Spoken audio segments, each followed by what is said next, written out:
Pada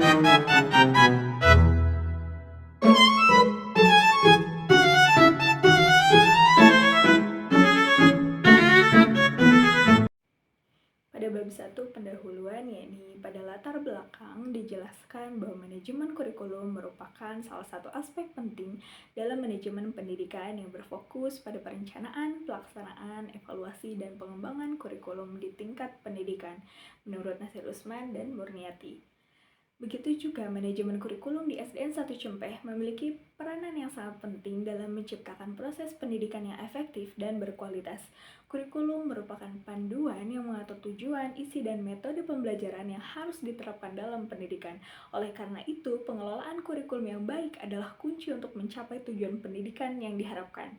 Pada pendekatan grassroots di mana kurikulum direncanakan dari bawah ke atas mulai dari pihak guru, komite sekolah, kepala sekolah, dan pengawas, sebagai bagian dari manajemen pendidikan, manajemen kurikulum bertujuan untuk memastikan bahwa kurikulum yang diterapkan sesuai dengan kebutuhan peserta didik, tuntutan masyarakat, serta perkembangan ilmu pengetahuan dan teknologi agar tujuan tersebut dapat dicapai di satuan pendidikan. Seperti yang dilakukan dalam perencanaan manajemen kurikulum di SDN 1 Cempeh, di mana manajemen kurikulum yang baik melibatkan partisipasi dari berbagai pihak, termasuk guru, orang tua, dan masyarakat.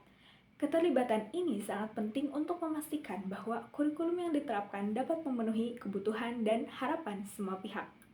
Pendidikan yang baik tidak hanya bergantung pada kualitas pengajaran dan metode yang digunakan oleh guru, tetapi juga pada bagaimana kurikulum dirancang dan dikelola. Oleh karena itu, manajemen kurikulum menjadi sangat penting untuk memastikan bahwa kurikulum yang diterapkan dapat menciptakan pembelajaran yang efektif, relevan, dan sesuai dengan tujuan pendidikan yang ingin dicapai. Lalu yang kedua, rumusan masalah. Yang pertama, ada apa visi dan misi SDN 1 Cempeh. Yang kedua, apa tujuan sekolah SDN 1 Cempeh. Yang ketiga, bagaimana proses penyusunan dan pengembangan kurikulum di SDN 1 Cempeh. Yang keempat, apa saja program-program dan kegiatan yang direncanakan oleh SDN 1 Cempeh.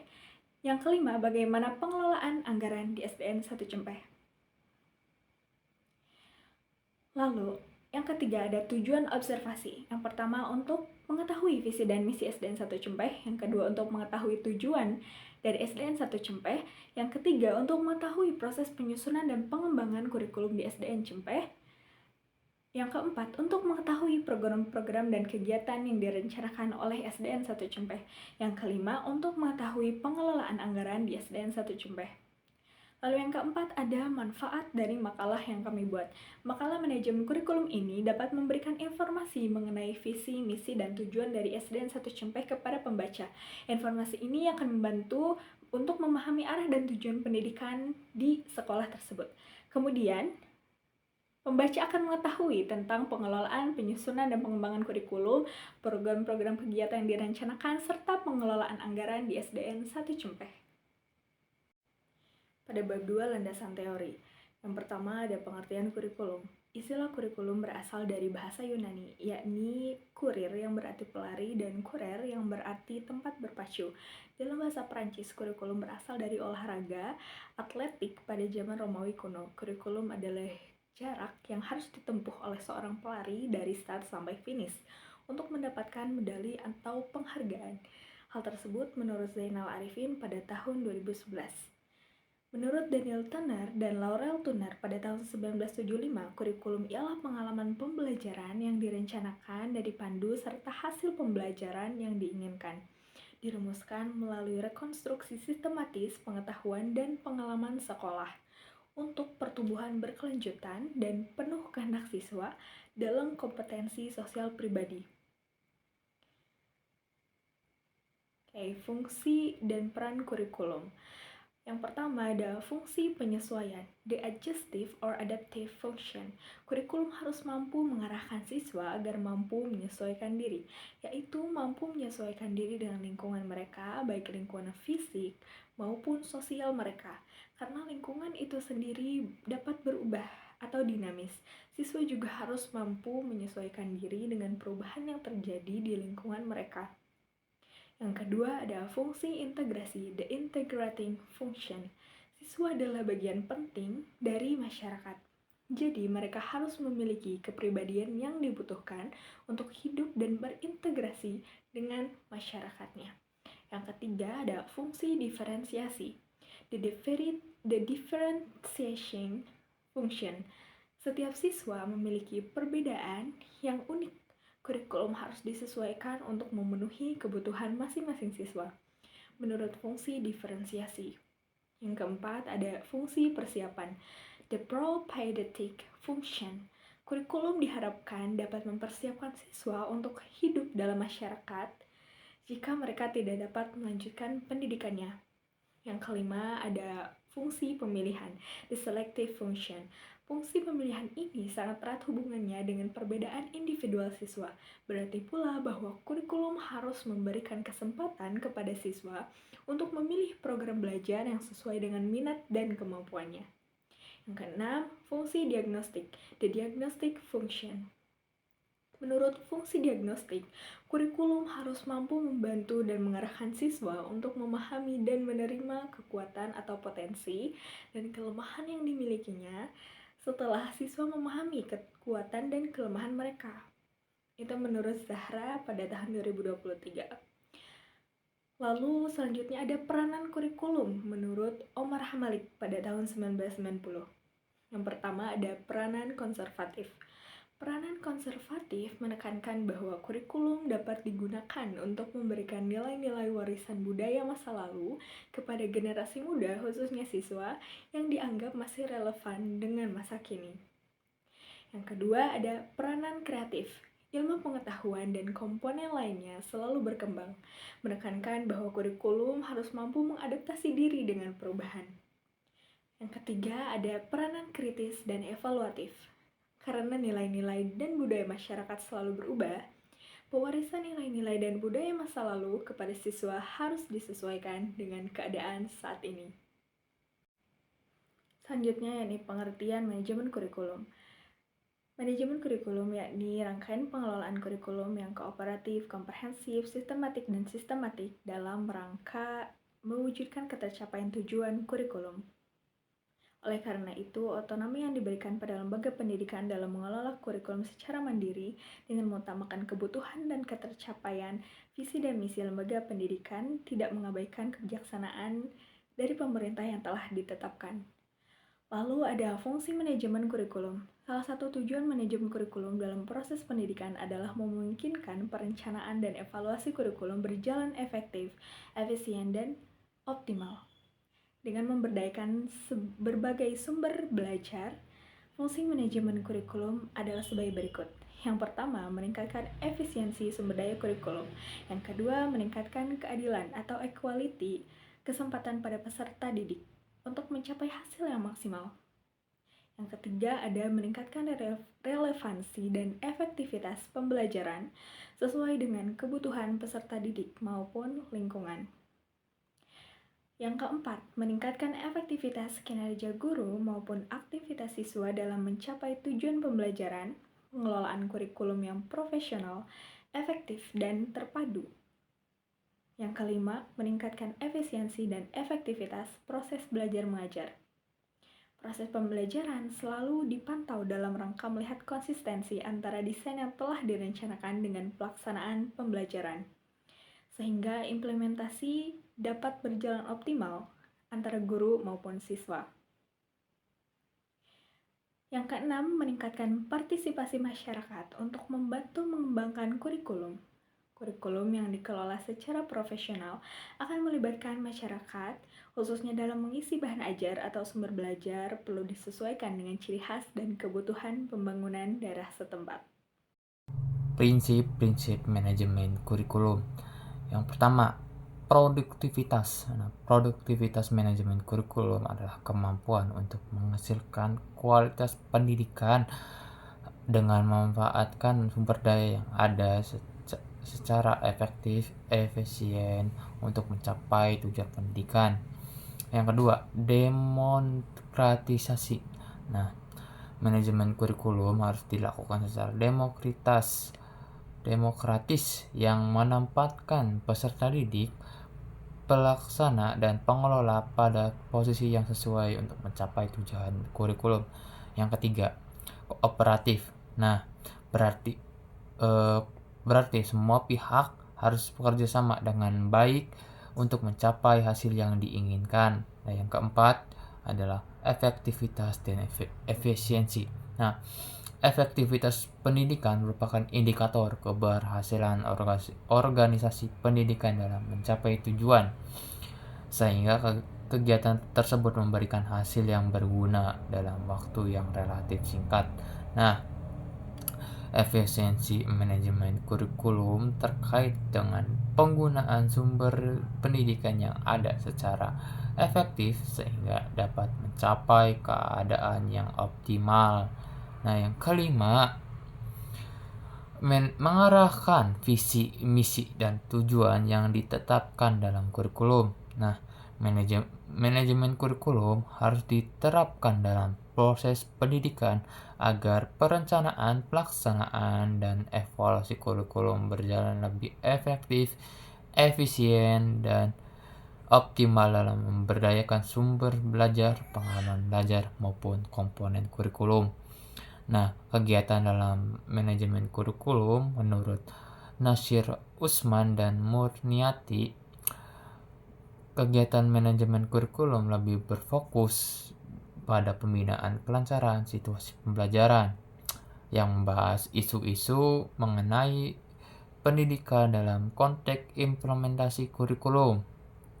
Nah, landasan perencanaan kurikulum itu ada yang pertama, landasan filosofis. Nah, landasan ini sangat penting untuk menentukan tujuan pendidikan karena kan perencanaan kurikulum harus mempertimbangkan falsafah bangsa dan negara yang dipercayai. Yang kedua, landasan sosiologis. Landasan psikologis. Landasan psikologis seperti mempertimbangkan faktor perkembangan anak dalam proses perencanaan yang berkaitan dengan perkembangan kejiwaan anak, termasuk tahap-tahap perkembangan anak. Yang ketiga, landasan sosiologis, gejala sosial budaya yang ada masyarakat, bangsa, dan negara juga harus dipertimbangkan saat merancang kurikulum. Nah, yang keempat, landasan iptek. Nah, pengembangan iptek harus dipertimbangkan agar kurikulum yang dihasilkan dapat mengakomodasi, menyesuaikan, dan mengikuti perkembangan zaman. Nah, komponen perencanaan kurikulum itu ada meliputi perencanaan, desain, implementasi, dan evaluasi. Nah, ketiga aspek tersebut tergabung dalam satu kesatuan yang disebut kurikulum. Nah, menurut Anggit mengemukakan bahwa pengolahan komponen perencanaan kurikulum harus memperhatikan tujuan, konten, kegiatan, sumber yang digunakan, dan instrumen evaluasi. Nah, yang pertama itu adalah tujuan. Perumusan tujuan belajar diperlukan untuk meningkatkan kemampuan peserta didik sebagai anggota masyarakat untuk membuat hubungan timbal balik yang baik dengan lingkungan sosial, budaya, dan alam sekitar mereka. Nah, yang kedua adalah konten atau isi kurikulum, adalah susunan bahan kajian dan pelajaran yang digunakan untuk mencapai tujuan pendidikan nasional. Nah, terdapat beberapa kriteria yang harus dipenuhi dalam menentukan konten kurikulum. Yang pertama adalah signifikansi, yang kedua validitas, yang ketiga relevansi sosial, yang keempat utility atau kegunaan, yang kelima adalah learning ability atau kemampuan yang dipelajari, yang kelima adalah minat. Nah, yang ketiga aktivitas belajar. Nah, aktivitas belajar merupakan kegiatan yang dilakukan peserta didik dalam proses belajar. Nah, yang keempat adalah sumber yang digunakan untuk mencapai tujuan pendidikan seperti buku dan bahan cetak. Nah, yang kelima adalah evaluasi. Menurut Komaria, menyatakan bahwa evaluasi dilakukan secara bertahap, kontinu, dan terbuka. Nah, evaluasi berarti mengumpulkan data tentang kegiatan peserta didik dan kemajuan belajar mereka. Pihak-pihak yang terlibat dalam perencanaan kurikulum untuk memastikan bahwa pendidikan disesuaikan dengan kebutuhan siswa dan tujuan pendidikan nasional, yaitu yang pertama ada pemerintah. Melalui Kementerian Pendidikan, pemerintah berperan menentukan kebijakan pendidikan, termasuk menyusun kerangka kurikulum nasional dan menetapkan standar serta peraturan yang harus diikuti oleh institusi pendidikan. Yang kedua, ada supervisi, yang terdiri dari pengawas pendidikan atau tim kurikulum untuk memastikan bahwa proses perencanaan dan pengembangan kurikulum berjalan sesuai dengan tujuan yang telah ditetapkan. Yang ketiga, ada pihak sekolah. Kepala sekolah bertugas mengawasi proses perencanaan dan pengembangan kurikulum di sekolah, memastikan bahwa kurikulum sesuai dengan kebijakan pemerintah, mengelola dan menerapkan kurikulum, serta mengatur hubungan antara guru, siswa, dan orang tua. Sedangkan guru dapat memberikan saran tentang kebutuhan siswa, bagaimana metode pengajaran berfungsi, dan konten apa yang relevan dan menarik. Keempat, ada komite sekolah. Dalam komite sekolah terdapat orang tua dan masyarakat. Dengan berpartisipasi dalam perencanaan kurikulum, orang tua dapat memastikan bahwa kurikulum juga memenuhi kebutuhan dan harapan keluarga. Sedangkan masyarakat dapat memberikan pandangan tambahan tentang pengetahuan dan keterampilan yang dibutuhkan siswa untuk berkontribusi pada masyarakat. Yang kelima, ada siswa. Siswa adalah inti dari pendidikan. Melibatkan mereka dalam perencanaan kurikulum dapat membantu mengetahui minat, kebutuhan, dan cara mereka belajar. Selanjutnya ada model-model pengembangan kurikulum. Yang pertama ada model Taylor. Model Taylor dibahas dalam bukunya yang berjudul Basic Principles of Curriculum and Learning, menitik beratkan pada tahap perencanaan. Teori dasar Taylor dalam proses pemilihan tujuan pendidikan sangat dikenal dan digunakan dalam banyak setting pembelajaran. Yang kedua, model grassroots. Untuk memastikan bahwa kurikulum yang dikembangkan sesuai dengan konteks lokal, model ini mengutamakan partisipasi aktif dari semua pihak yang terlibat dalam proses pengembangan kurikulum. Yang ketiga, ada model Wheeler. Wheeler berpendapat bahwa desain kurikulum dapat menggunakan proses siklus di mana setiap elemen saling terkait dan bergantung, membuat klaim. Setiap langkah kurikulum merupakan evolusi logis dari model sebelumnya dan tidak ada langkah yang dapat diselesaikan hingga langkah sebelumnya diselesaikan. Yang keempat, ada model Taba. Taba mengambil pendekatan grassroots untuk mengembangkan kurikulum. Taba percaya kurikulum harus dikembangkan oleh guru, tidak diberikan oleh pihak berwenang. Ada tujuan evaluasi kurikulum. Tujuan evaluasi kurikulum adalah untuk mengetahui seberapa efisien dan efektif sebuah kurikulum dapat mengembangkan potensi yang dimiliki oleh siswa dalam ranah kognitif, afektif, dan psikomotor, sehingga tujuan pendidikan dapat dicapai sebaik mungkin. Hasil dari evaluasi tersebut dapat mengetahui kekurangan dan kelebihan dari sebuah kurikulum, sehingga dapat membantu mengembangkan kurikulum yang lebih efektif dan efisien dibandingkan kurikulum sebelumnya. Bab 3. Profil sekolah. Nah, tempat yang diobservasi itu dilakukan di SDN 1 Cempe yang terletak di Blok Mijen RT 006 RW 02 Desa Cempe, Kecamatan Lelea, Kabupaten Indramayu, Jawa Barat. Nah, waktu observasi itu dilaksanakan pada Rabu tanggal 13 November 2024 pukul 08.52 sampai pukul 09.15 melalui Zoom. Nah, metode observasi ini mengumpulkan data dengan menggunakan teknik wawancara. Nah, narasumber yang diwawancarai itu adalah Kepala Sekolah SDN 1 Cempe.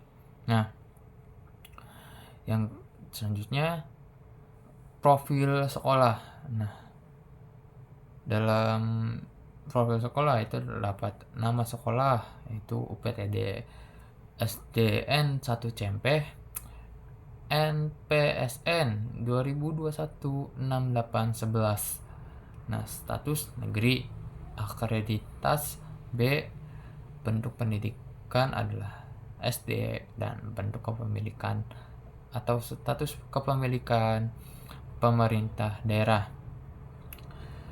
Nah, yang kelima, data sekolah. Nah, sarana, prasarana, dan anggaran merupakan elemen kunci dalam mendukung manajemen kurikulum di SDN 1 CMP.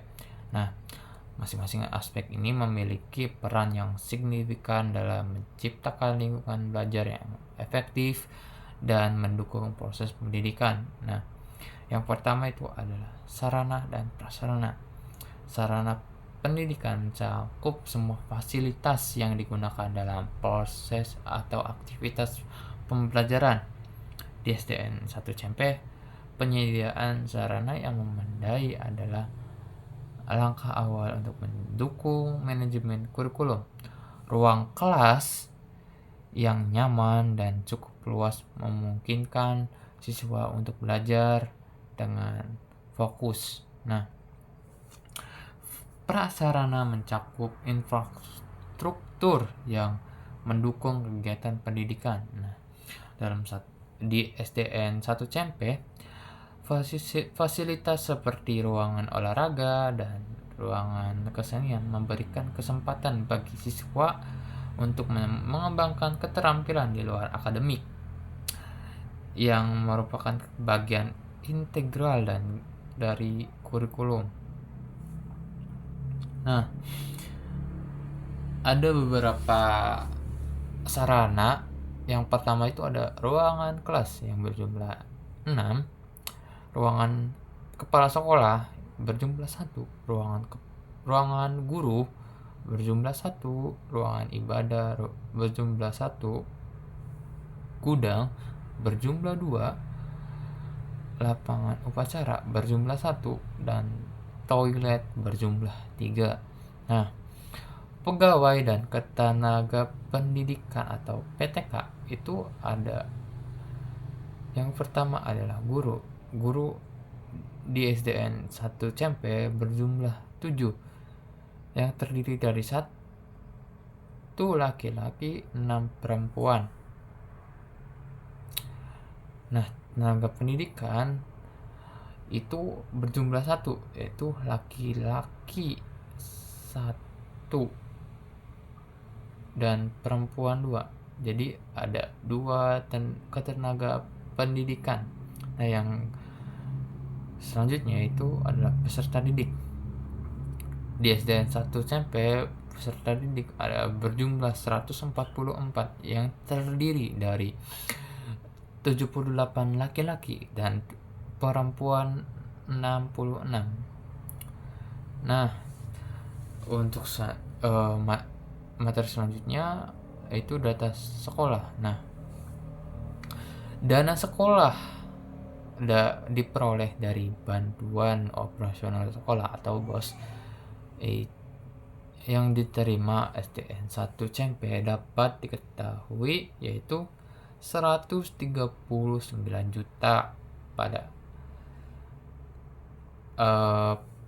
per tahun 2024. Nah, anggaran adalah aspek krusial dalam mendukung semua kegiatan yang terkait dengan manajemen kurikulum.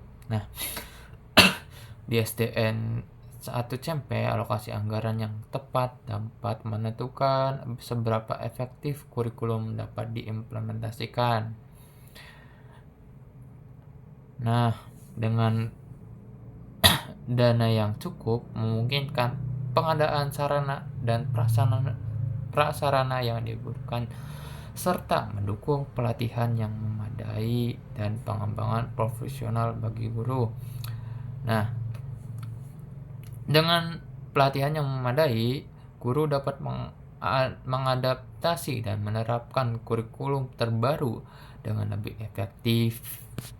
Melakukan observasi melalui wawancara secara online dengan Kepala Sekolah SDN 1 CMP di Indramayu untuk membahas terkait manajemen kurikulum di sekolah tersebut.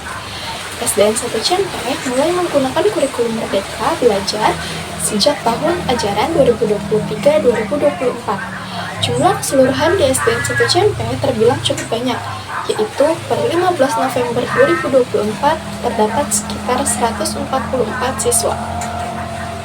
Dalam proses penyusunan kurikulum, SDN 1 Cempe mengundang stakeholder yang terlibat.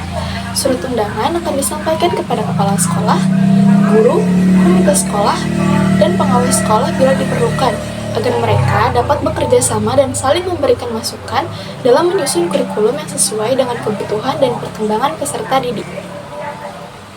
Program-program dan kegiatan yang direncanakan SDN 1 Cempe sudah dilaksanakan sesuai dengan visi misi sekolah, seperti mengadakan sholat duha berjamaah rutin setiap hari Jumat untuk seluruh peserta didik, kemudian kegiatan ekstrakurikuler yang diadakan setiap hari Jumat sore, serta menyiapkan peserta didik untuk mengikuti perlombaan di tingkat kecamatan dan kabupaten.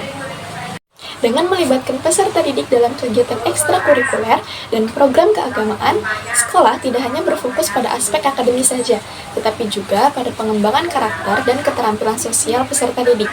Untuk mencapai hasil yang optimal, penting bagi SDN 1 Cempe untuk terus melakukan pelatihan bagi guru agar mereka dapat mengimplementasikan kurikulum dengan baik. Selain itu, dukungan dari wali murid dan komunitas juga sangat diperlukan untuk menciptakan lingkungan belajar yang kondusif.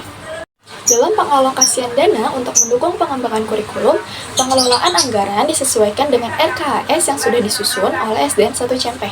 Dokumen RKHS SDN 1 Cempe juga sudah sesuai dengan aturan yang berlaku, yaitu regulasi dari Kemendikbudristek. Pengelolaan dana di SDN 1 Cempe terbagi menjadi 2 tahap, yakni tahap 1 dan tahap 2 sesuai dengan RKHS yang sudah disusun. Tahap 1 dimulai dari bulan Januari sampai bulan Juni, dan tahap 2 dimulai dari bulan Juli sampai bulan Desember. Semua dana sudah diprogramkan. Di SDN 1 Cempe tidak terjadi kekurangan ataupun kelebihan dana dalam pengelolaan dana. Semua pengalokasian dana sudah sesuai dengan RKHS yang direncanakan. Tantangan menyelaraskan kurikulum dengan RKHS di SDN 1 Cempe terdapat pada hal-hal yang tidak dapat diprediksi dalam RKHS yang sudah disusun, seperti harus memperbaiki sarana dan prasarana. Tantangan tersebut menyebabkan pihak sekolah harus merangkul wali murid untuk membantu dan mendukung sekolah. Tetapi, upaya tersebut tidak mudah dilakukan. Jadi, untuk pengelolaan dana disesuaikan dengan anggaran yang telah disusun dan sesuai dana yang tersedia. Apabila terdapat sesuatu yang tidak diprediksi, maka akan dianggarkan kembali di tahun berikutnya. Mekanisme evaluasi RKHS di SDN 1 Cempe dilakukan pada bulan Oktober.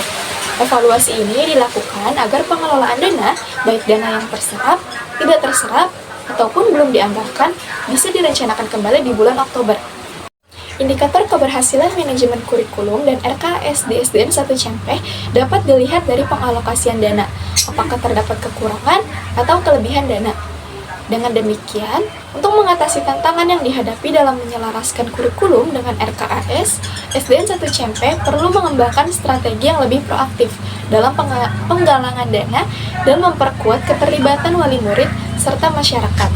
Selain itu, perencanaan yang lebih fleksibel dan responsif terhadap kebutuhan yang tidak terduga atau tidak terprediksi harus menjadi prioritas dalam pengelolaan anggaran. Dengan melakukan evaluasi secara berkala dan melibatkan semua pihak terkait, SDN 1 Cempe dapat memastikan bahwa setiap dana yang dialokasikan digunakan secara optimal untuk mendukung proses pembelajaran. Melalui upaya kolaboratif ini, diharapkan kualitas pendidikan di SDN 1 Cempe dapat terus meningkat, sehingga peserta didik dapat belajar dalam lingkungan yang lebih baik dan lebih mendukung. Jadi, kesimpulan pada makalah tersebut adalah SDN 1 Cempe telah berhasil mengimplementasikan kurikulum Merdeka secara bertahap. Yang pertama pada kelas 2 dan kelas 4, yang dilaksanakan pada tahun ajaran 2023-2024. Lalu dilaksanakan kepada seluruh kelas pada tahun ajaran 2024-2025. Pengelolaan kurikulum dan dana di Sekolah Dasar Negeri Cempe ini melibatkan berbagai pihak untuk bekerja sama dalam menciptakan kurikulum yang sesuai dengan peserta didik. Lalu pengelolaan dana yang dilakukan di SD ini telah sesuai dengan RKHS, meskipun terdapat banyak tantangan seperti perbaikan sarana dan prasarana yang tidak terprediksi di dalam anggaran. Lalu proses penyusunan dan evaluasi RKS pada SDN Negeri 1 Cempeh ini melibatkan stakeholder, menunjukkan bahwa upaya untuk mengoptimalkan penggunaan dananya. Sementara kegiatan eskul dan program-program keagamaan menjadi peluang untuk mengembangkan minat dan bakat siswa yang ada di SD Negeri 1 Cempeh.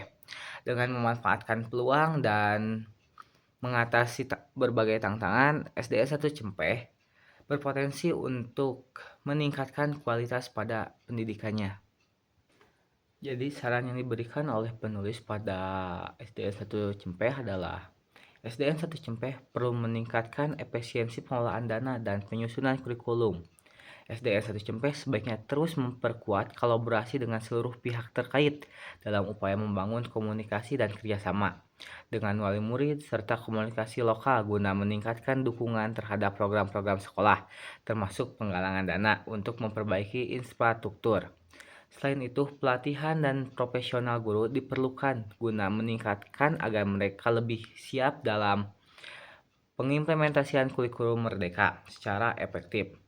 Sekolah juga perlu lebih fleksibel dalam merancang anggaran agar dapat mengantisipasi kebutuhan mendadak seperti perbaikan sarana prasarana serta memastikan bahwa evaluasi anggaran dilakukan secara lebih transparan dan terperinci untuk menghindari ketidaksesuaian penggunaan anggaran. Dengan mengikuti saran tersebut, SDN 1 Cempeh dapat meningkatkan kualitas pada SD tersebut.